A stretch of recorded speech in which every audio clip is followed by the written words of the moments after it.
Back to the case of Link, you know, you finish the game and you're reunited with Zelda and she's pouring her heart out to you about being back home, and you're just like, you're like a sociopath, just like staring at her like, it's like if it was like, it could be an emotional moment where Link is like, "You're home," and it's like, and he says, it's like, oh my God, like they have this connection. These two, they're communicating through time, through memories to reach each other, and there's this, romantic tension between them, and then Link is just like stone faced, not saying anything, and it's like, Yeah. if you're gonna, I think the silent protagonist for Link works in a game like Ocarina of Time, where story is not hugely kind of like in the forefront. It's very kind of surface level. Definitely for a game like Link to the Past, where again, it's 16-bit, it's more setup than story.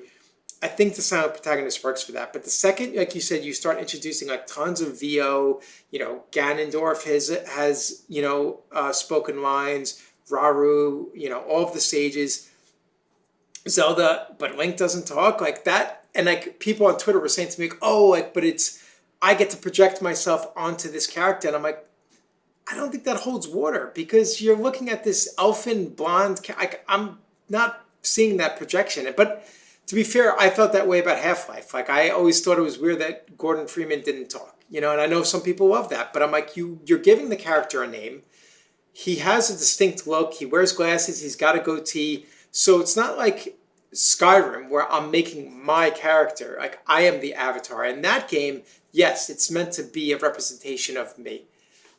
But when you're giving this character a distinct physical look, they're male, female, non-binary, whatever you want the character to be, you're creating a character now.